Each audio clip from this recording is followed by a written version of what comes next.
A new musical, a world premiere, opens at the Rep, and we'll have details next on City Corner.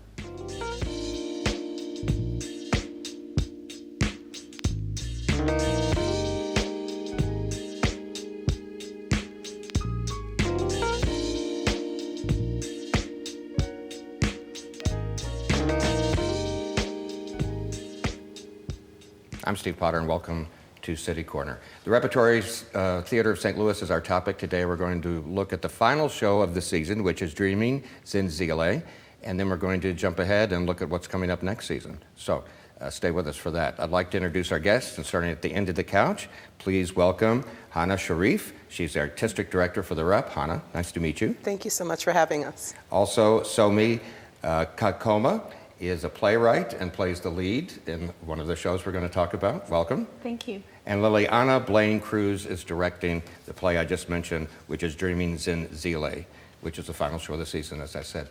Hana, I want to start with you. First, congratulations.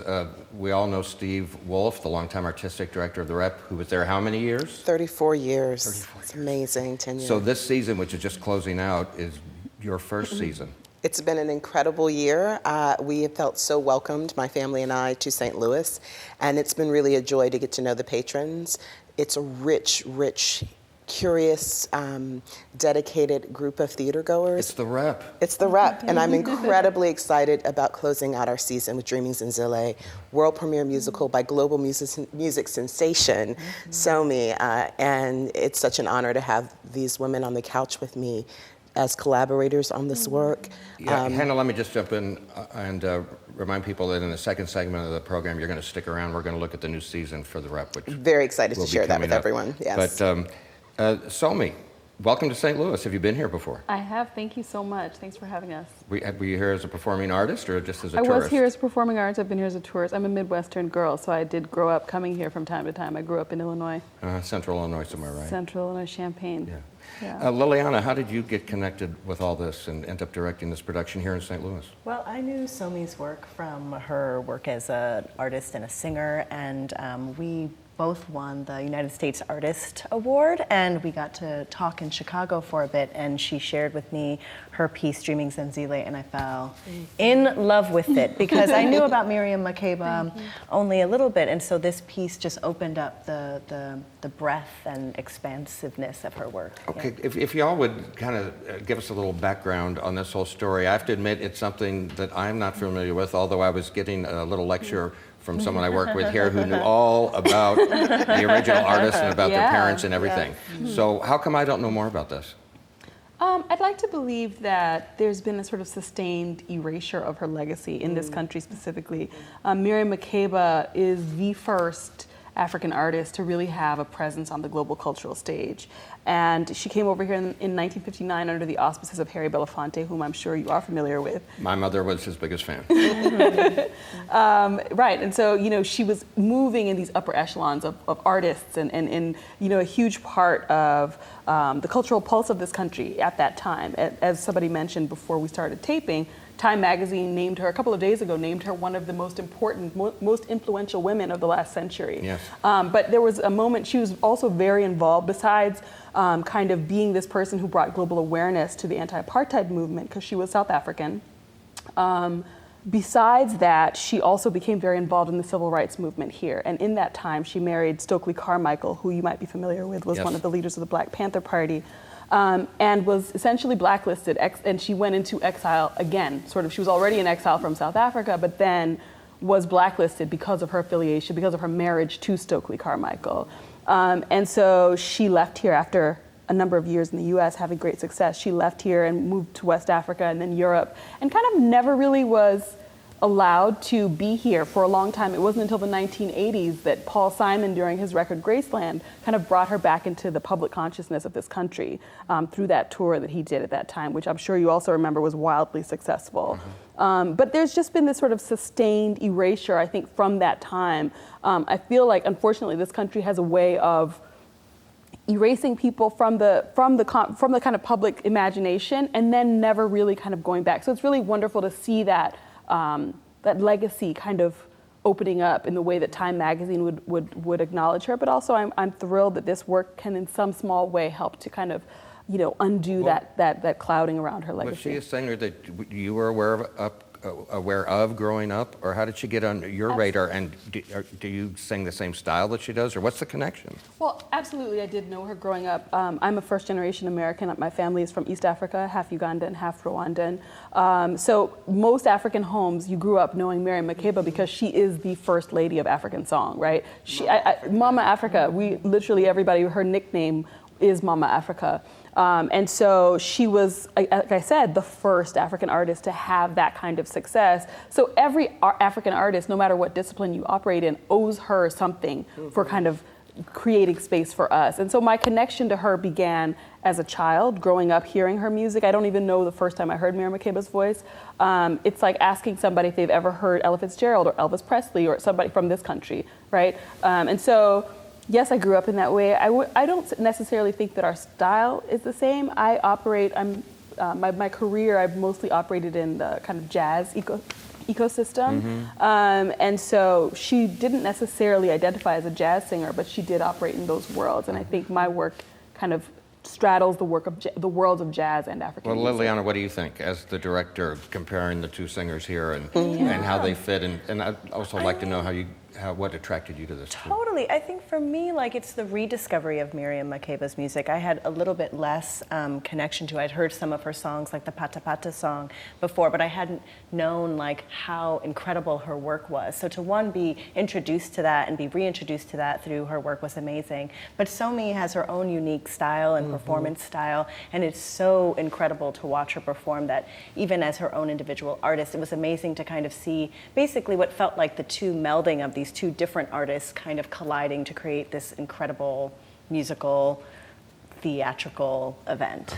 Yeah. And Hana is the new artistic director of the Rep. Was this show already on the books when you came on board, or did you have anything to do with bringing it here? No, so I got to program this season, and actually I met Somi a few years ago while she was in her development process, and I will never forget sitting in this hotel lobby listening to her share her dream for Dreaming Zinzile. And I will say that Mary Makeba is an important figure in my home growing up as kind of the face of a movement.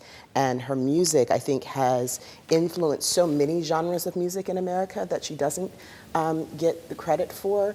But what I found really compelling was not just the fact that we were going to be hearing her life story through Somi's eyes, but the intimate connection you had to the journey and the sense that there was healing in the process of telling the story that I thought would be really profound for our community. And so years ago, I said, I want to be part of wherever this play goes, and I've continued to track her developmental journey. It's been exciting to see the collaboration between Somi and Liliana.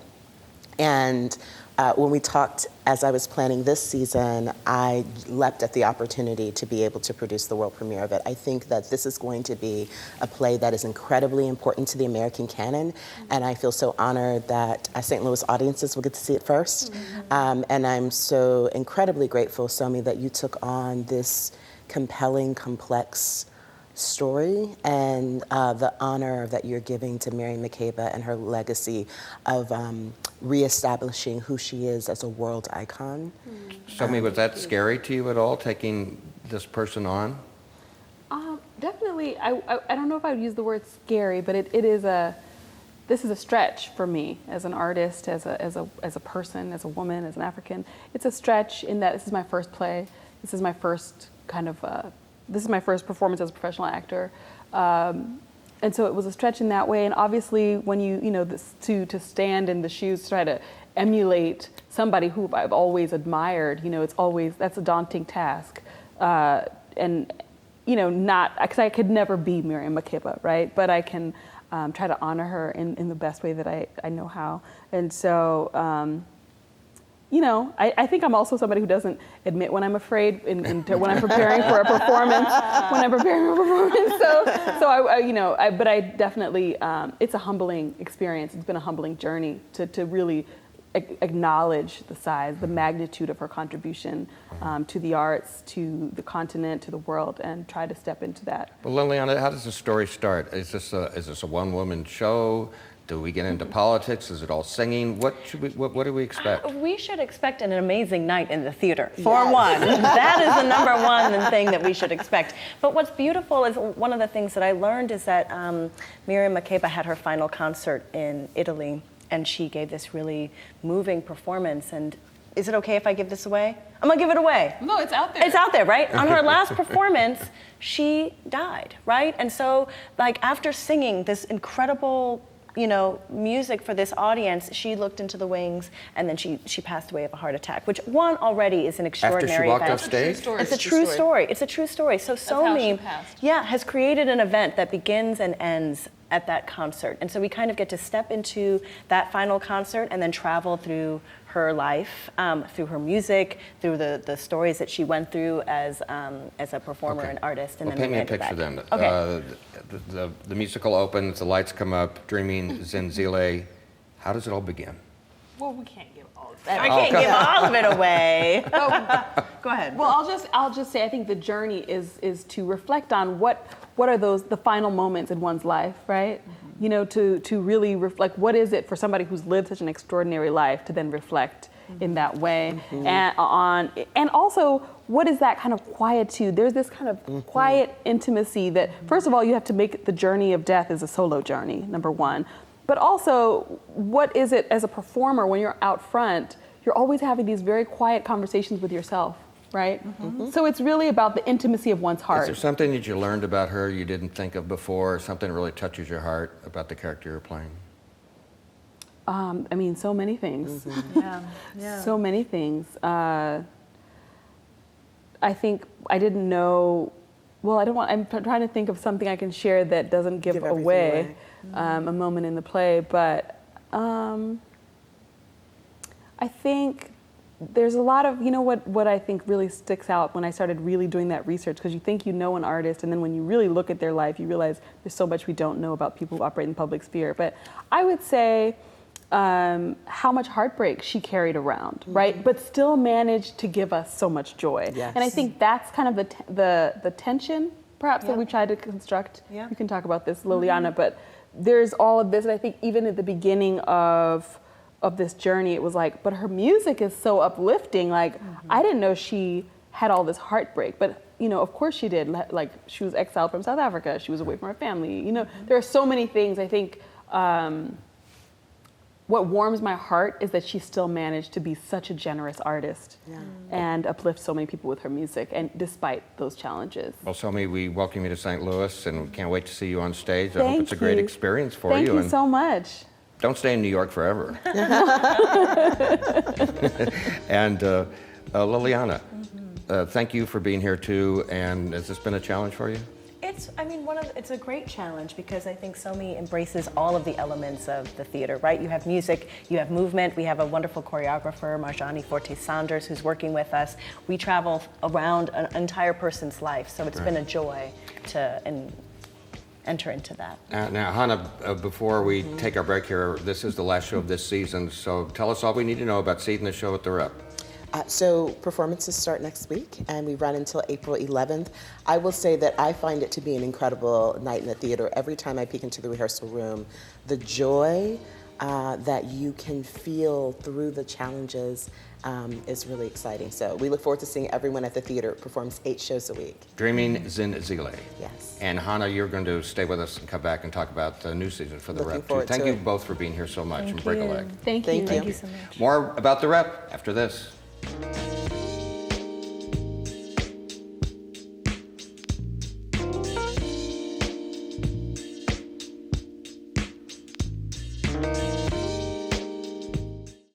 What I love about St. Louis is the 79 unique neighborhoods nestled into 108 city parks, including Forest Park, which is actually larger than Central Park in New York, and of course, the beautiful Tower Grove Park where I'm at now. Oh, the St. Louis Blues. We've got the St. Louis Surge, 2-time WBCBL champions. We've got Harris Stowe, WashU, St. Louis University, and of course, the 11-time World Series champion, St. Louis Cardinals. So come experience St. Louis. Operation Wonder Park is a go! There's nothing more powerful than imagination. But don't just imagine. Use STEM to change the world. Who's with me? Oh, it's gonna hurt tomorrow. If she can STEM, so can you. Find out more at She Can STEM.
It takes less than 1 minute to find out if you may have prediabetes, and you can do it here. So what are you waiting for? Just go to the site. Selfie. Nailed it.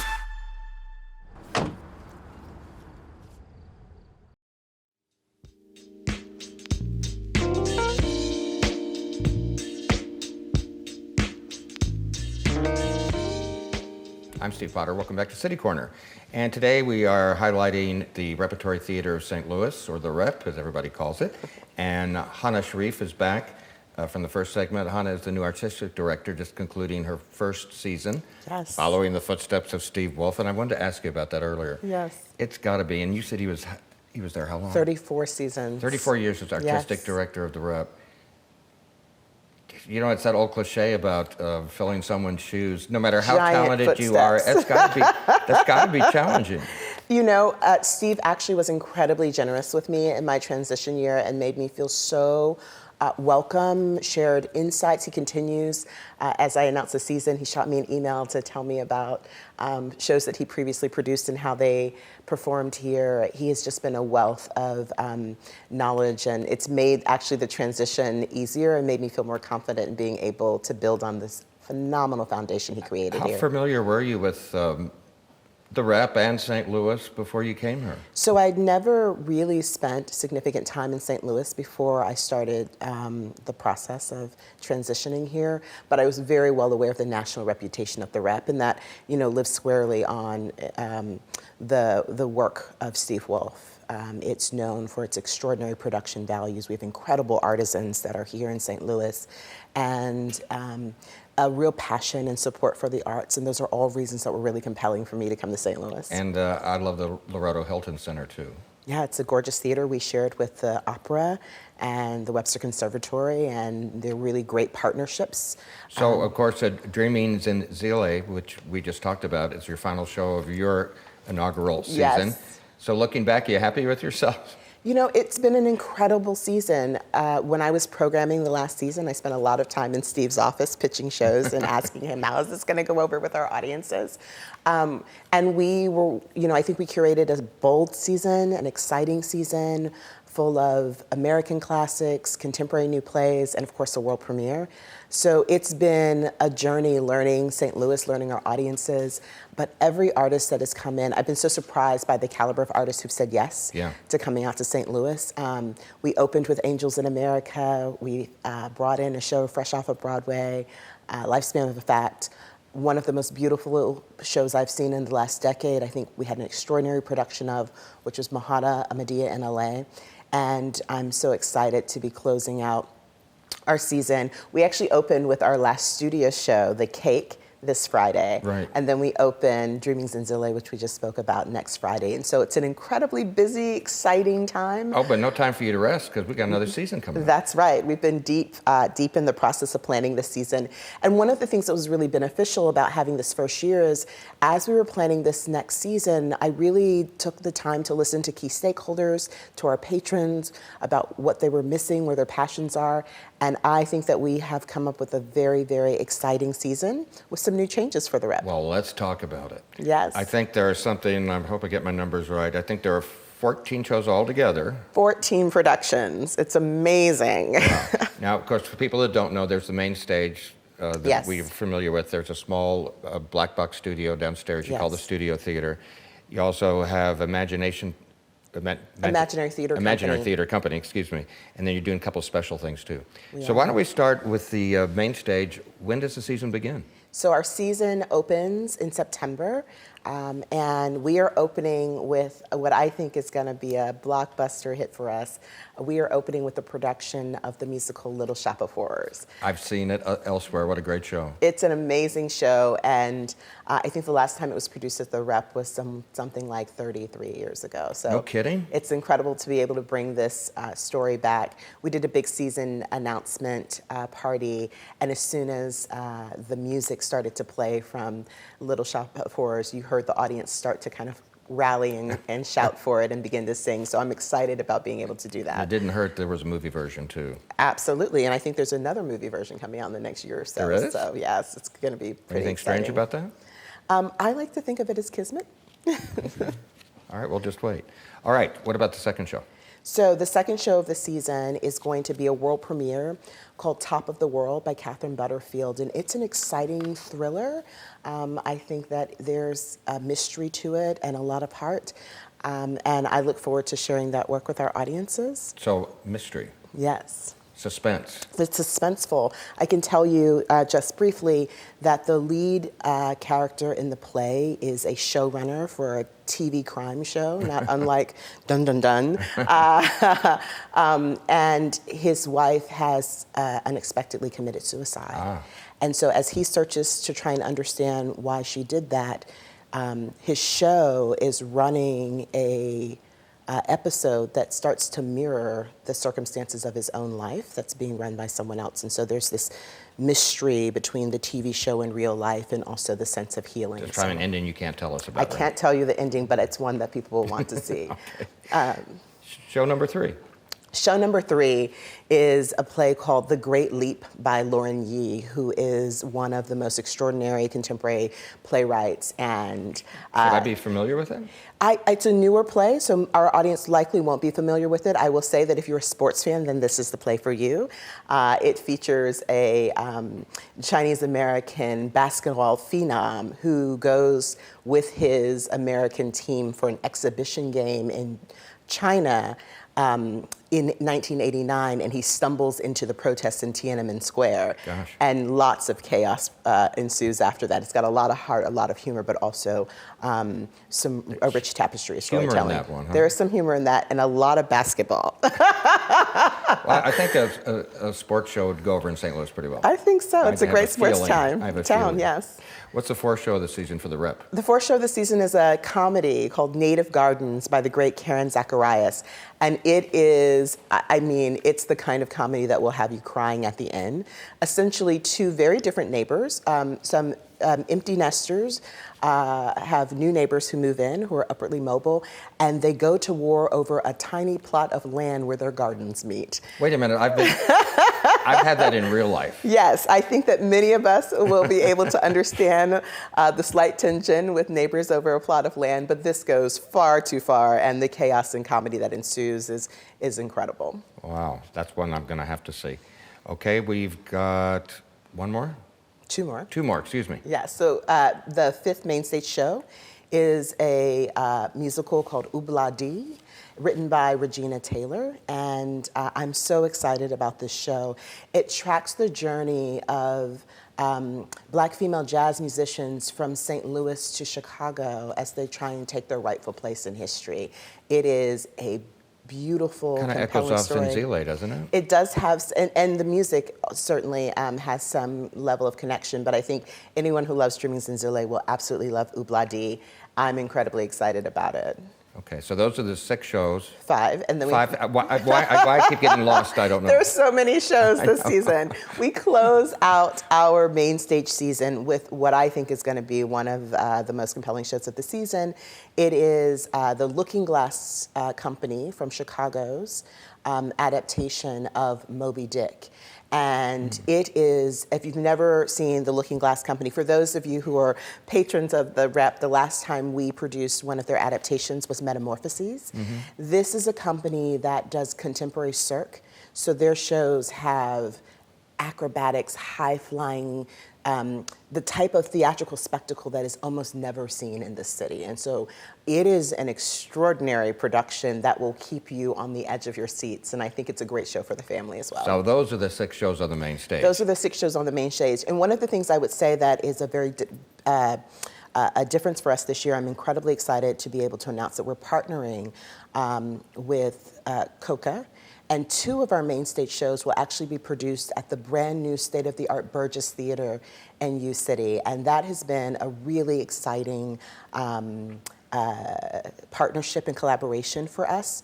We wanted to be able to expand the amount of rehearsal and tech that we give our extraordinary productions so that we can do the epic scale of work like Moby Dick. We also were really interested in being able to present in a state-of-the-art theater, and so we're excited to be one of the first professional theater companies producing at the Burgess Theatre, and we're really interested in the partnership with Coca and expanding our reach with our audiences. So we think that our audiences are going to love being able to see the shows at the Burgess Theatre, and you'll be able to learn all about that on our website as well. All right. In the Studio Theater at the Loretto Hilton, yes, you have 3 shows in the new season. We do. I like to think of the studio as where adventures theater goers go for adventures And we theater. just got a couple of minutes left, so I don't want to rush you. But. Yeah.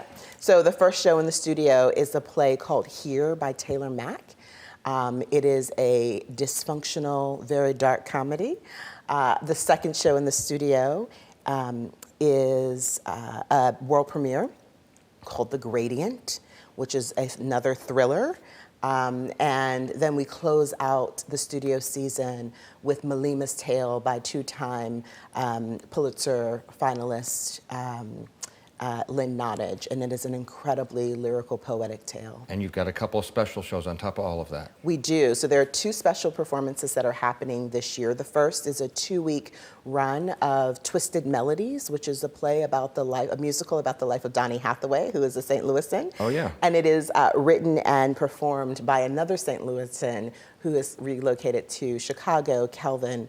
And we are so incredibly proud to be able to produce that play and launch it for its tour. And then we are starting next year what will be an annual holiday tradition that we are sure will be a beloved one for years to come here at the Rep. We're going to be producing A Christmas Carol, and we'll be doing that in partnership with Coca, so there are lots of opportunities for our young artists to perform on our stage, along with local professional artists and world-renowned artists. Well, what would you tell people about getting season tickets or seeing all the shows? What's your best advice? Come to the website, give us a call. It's an incredibly compelling season, and we're happy to walk you through 14 shows. That's our repstl.org. Yes. Hana, Sharif, thank you so much, and I hope you've enjoyed your first season as artistic director of the Rep, and we look forward to having you back on the show every season at least. Thank you for welcoming me. Hana, thank you. Have a It's great really day. great.